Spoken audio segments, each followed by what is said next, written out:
Bonjour tout le monde. Une petite capsule cette fois-ci. On va aborder la question de la démocratie participative. Dans ce sens que je vais aborder la question du régime politique dans lequel on vit présentement. Et pour en venir à dire, on voit passer ça assez régulièrement sur les réseaux sociaux. Les gens qui nous avancent comme hypothèse le fait qu'en changeant le type de régime politique dans lequel on vit, on exerce notre démocratie, on était pour mettre fin à ce coup d'État mondialiste-là sous fausse bannière de crise sanitaire. C'est qu'en croyant, changeant le contenu, on était pour purifier le contenu. Alors qu'il faut bien comprendre que la problématique présentement que les nations, toutes les nations confondues de la planète subissent, la problématique principale, ce n'est pas les types de régimes politiques dans lesquels on vit. On regarde en France, on a un régime semi-présidentiel. C'est tout aussi corrompu. Aux États-Unis, un régime présidentiel corrompu à l'os. Hein? Enjuivé à l'os. On sait c'est quel lobby qui dirige, quel lobby finance, quelle banque, dans le fond. C'est le pouvoir financier qui mène. Au Canada, en Grande-Bretagne, c'est exactement les mêmes pouvoirs qui chapeautent les gouvernements, peu importe le type de régime politique puis de mode électoral. Le problème, ce n'est pas le contenant. On aurait beau prendre n'importe quelle tasse, si on lui met, n'importe quelle, imaginez n'importe quelle impureté, hein, on sait dans quoi je vais en venir, dans n'importe quel type de contenant, quand même qu'on changerait, que ce soit une tasse, un verre, une bouteille de plastique, une bouteille de verre, une bouteille de céramique ou de grès, ça ne changera pas le contenu. Le problème, c'est le contenu. C'est nos représentants, peu importe la façon qu'on les élit, qu'on lui accorde notre confiance, c'est ces gens-là qui sont problématiques. C'est pas les régimes. Il y en a qui nous avancent l'hypothèse, OK, demain matin, une démocratie participative. Donc, c'est-à-dire que pour qu'une politique soit adoptée, pour qu'une loi soit adoptée, il faudrait que la majorité des gens qui se présentent lors d'une élection, c'est-à-dire 50% plus 1 de la population qui exerce leur droit de vote, c'est beaucoup, là. 50%, c'est pas... 50%, c'est plus que ce que Legault a obtenu comme voix, comme vote pour les dernières élections, ou que n'importe quel autre gouvernement qui l'a précédé. Legault, il a été élu avec 1 500 000 voix en 2018, sur 4 millions à peu près d'électeurs qui se sont prévalus de leur droit de vote, sur 6 millions qui étaient inscrits sur les listes. Donc, on remet la barre plus haute avec un régime de type participatif, une démocratie de type participatif. C'est carrément se tirer dans le pied. Pourquoi qu'il faudrait reculer? C'est qu'en plus que d'une chose, le fait de changer le régime ou le type de régime politique, on sait que c'est pas ça qui va résoudre quoi que ce soit. On aurait beau avoir en théorie le régime le plus parfait qu'il n'y a pas, si les gens qui exercent leur mandat sont tout aussi affiliés à des lobbies obscurs, et s'ils sont tout aussi corrompus, et si c'est encore la haute finance ou la finance qui dicte les politiques monétaires au sein de l'État, on est encore au point zéro, on repart au même stade. Ça, c'est une chose. Que le système, il ne change rien. C'est pas le contenant qui va changer les politiques, c'est le contenu. Il faut y apporter du contenu honnête. En y apportant du contenu honnête, c'est là qu'on va changer les choses. Puis deuxième des choses, c'est qu'en élargissant ou en remettant la barre plus haute avec un type de régime de type démocratie participative, c'est que dans l'optique où ce que les gens, pour la grande majorité, n'ont pas d'opinion, sinon que celle que les médias mainstream leur dictent, la fameuse opinion publique, hein, on écoute TVA, on lit le Journal de Montréal. Ah, les méchants, c'est lui. OK, bien là, on va voter contre le pas bon, le méchant. Les gens, plus que la majorité des gens n'ont pas d'opinion. Donc là, demain matin, les gens, on va dire, je les appelle les illuminés, parce qu'il faut être illuminé, croire au concept de démocratie participative ou démocratie citoyenne, ou je ne sais plus trop, il y a un parti qui vient de se créer. C'est se tirer dans le pied. On est bien mieux d'y aller avec un système représentatif tel qu'on l'a présentement. Déjà, je ne parle même pas du fait que ce serait toute une perte d'énergie et une perte de temps à tâcher ou à vouloir modifier le système. Le problème, comme je vous dis, c'est pas dans la mécanique, c'est dans ce qu'on met là en arrière, ce qui est en arrière du volet. C'est lui, il faut changer. C'est pas le véhicule qui est problématique. C'est les conducteurs du véhicule qui sont problématiques. Un gars qui est sous, assis dans le char, tu ne diras pas, hey, on va changer le char parce que le gars, il va rentrer des poteaux, dans les poubelles, il va écraser tout le monde. Non, non. C'est tu changes le conducteur, le char, tant qu'à ça. Si éventuellement on peut changer, on changera. Mais avant toute chose, ça prend un conducteur, ça prend un pilote qui est sain d'esprit, puis qui est pur, puis qui est pas corrompu. je m'éloigne un peu de ce que je voulais en venir à dire, c'est que, pour moi, c'est ça, je suis après à expliquer, c'est que présentement, on a 125 circonscriptions. Pour former un gouvernement majoritaire, comme ça fait 1000 fois que je répète, ça prend 63 représentants élus, 63 députés. Forme un gouvernement majoritaire. Donc, il y en a déjà en partant 62. Donc, on le voit, présentement, ça reste de l'opposition. Ils sont dans l'opposition. Ils sont au législatif, d'accord, mais le gouvernement, l'exécutif, il se forme sur la base d'un minimum, pour un gouvernement majoritaire, d'un minimum de 63 députés. Donc, dans l'optique où il y a déjà, on va dire, on parle en tant que nationaliste, là, parce qu'on s'entend que la guerre, c'est pas une guerre gauche-droite en politique présentement. Ça fait depuis 1945, c'est comme ça. C'est une guerre entre mondialistes et nationalistes. Et qui sont les mondialistes? Ben, c'est tous les gens qui sont affiliés aux agences de l'ONU, puis qui suivent les politiques dictées par les non-élus qui siègent ou qui travaillent au sein de l'OMS, le GIEC, c'est-à-dire le groupe d'experts international sur le climat, qui nous font croire qu'on subirait une catastrophe climatique puis qu'il faudrait tout arrêter l'industrialisation dans les pays développés pour le transférer dans les pays en voie de développement. Hein.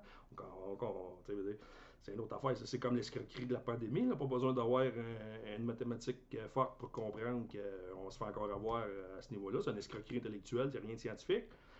À l'OCDE, c'est la même chose. Les manuels scolaires, quand on parle de mettre de l'avant tous les délires, il y en a plein de délires. Là. Je ne sais pas par quel commencer, j'ose pas trop aborder tout le temps, mais juste, mettons, le délire du transgenrisme qui est enseigné dans nos écoles, ben, ça vient tout de l'ONU, dans le fond, des agences de l'ONU, l'OCDE, si je ne m'abuse. Donc, il est là, la lutte est là. C'est une guerre entre nationalistes et mondialistes. Donc, dans une optique nationaliste, les gens qu'on est sûr déjà à la base qui vont toujours voter pour des partis mondialistes, on sait c'est lesquels, les populations sont concentrées dans la région de Montréal, ça rive nord, ça couronne nord, ça couronne sud. On le sait, ça. Ça fait depuis que j'ai l'âge de comprendre la politique que je sais que ces circonscriptions-là vont voter vitam aeternam pour des candidats soit libéraux et là, leur alter ego de la CAQ. Donc, déjà, on part avec 40 ou 50 circonscriptions dans l'optique où on les abandonne. Fait qu'on vient d'éliminer la moitié de notre 6 millions, là. Notre 6 millions d'électeurs. Déjà 3 millions, on s'en fout. Mais encore une possibilité d'exercer le pouvoir. Puis dans les 70 autres, on va dire, circonscriptions prenables pour les nationalistes, avec la lutte des partis, hein, les divisions du vote, comme on dit, si dans l'optique où il y a 4 partis qui se présentent à l'élection, ben, on s'entend qu'il y en a un qui peut remporter la mise avec 27-28% des votes. Voyez-vous? Fait que 27% fois, on va dire 50% des circonscriptions, ça fait encore moins que ce que Legault a obtenu comme résultat en 2018. Ça donne à peu près 1 million, 1,2 million de votes sur 6 millions. Et on a la légitimité d'exercer le gouvernement, de former le gouvernement. Alors pourquoi se tirer dans le pied? C'est bien beau dire la démocratie, la démocratie. Les gens, la démocratie, c'est une question de confiance. Les gens ne sont pas tous là. Moi, le premier, à éplucher tous les dossiers, puis tous les projets de loi, puis savoir qu'est-ce qui serait le mieux, qu'est-ce qui serait le moins le mieux. Il y a des gens qui sont payés, on les mandate pour ça, pour qu'eux, on leur fait confiance, et qu'eux, ils analysent la situation, puis dans l'optique où telle politique serait favorable ou non à la population, à la nation, ils l'adoptent ou ils ne l'adoptent pas. On peut passer des journées entières, des semaines entières à éplucher des dossiers, pour essayer de les comprendre. C'est pas à toute la population à prendre part aux décisions proprement dites. On leur accorde un mandat. Les termes électoraux, c'est 4 ans. Puis si dans 4 ans, ils n'ont pas rempli le mandat, mais on les pogne pour les sort dehors, on les fout à la porte. Là, présentement, le problème, comme que j'expliquais dans une autre capsule, c'est qu'il n'y a plus d'opposition. Il n'y a plus d'opposition à Québec. Au Québec, il n'y a plus d'opposition. Même Duhaime, je vous le dis, quand je dis Duhaime, c'est le parti, je ne veux pas personnaliser la question, mais le Parti conservateur du Québec, c'est une escroquerie, c'est un appendice de la CAQ, on le voit, il apporte les mêmes politiques, les mêmes solutions ou les projets de loi que la CAQ. D'ailleurs, le Parti conservateur, c'est une branche de l'ADQ qui n'a pas voulu se fusionner avec la CAQ parce qu'il n'était pas assez de droite au sens économique, pas au sens social.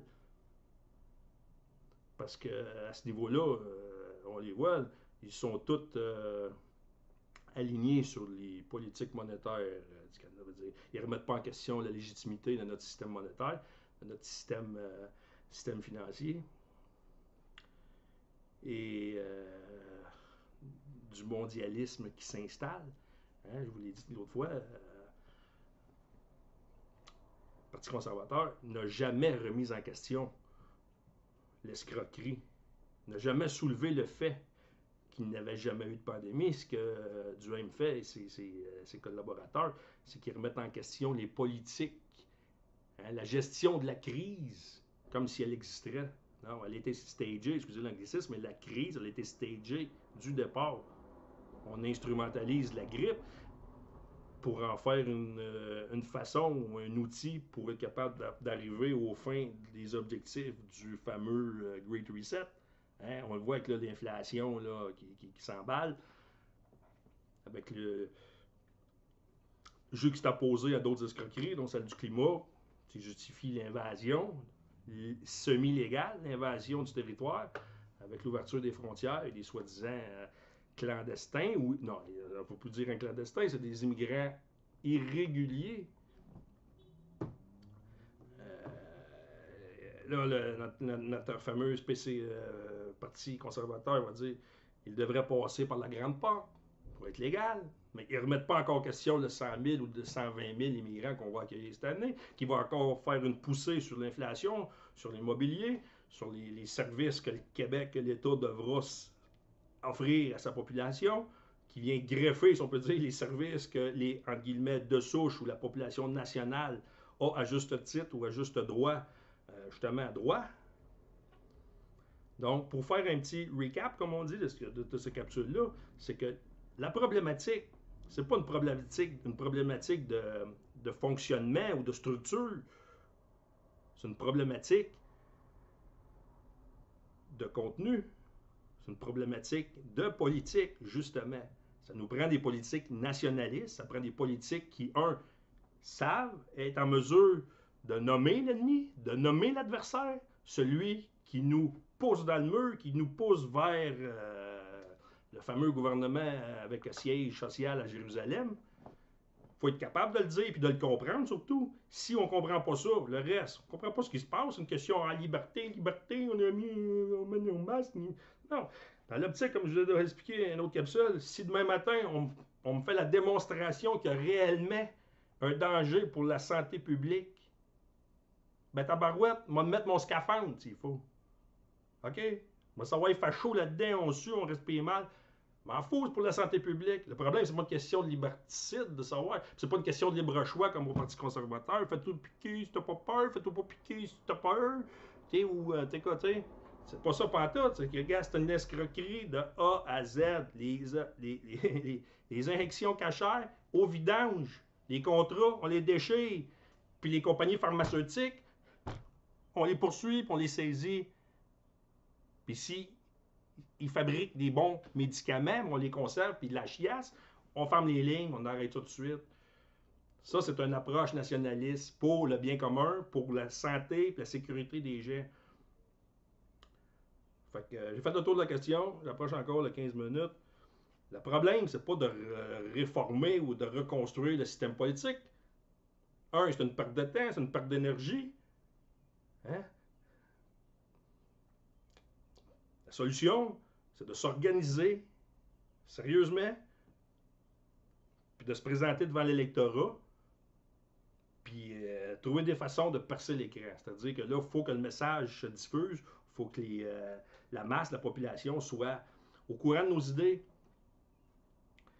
Donc là, je vous annonce en primeur, si on peut dire, qu'il va y avoir une assemblée générale d'ici une semaine. Je vous tiens au courant. Puis partagez la vidéo si jamais vous êtes d'accord avec mon approche. Puis on s'en reparle. Fait que sur ce, à la prochaine.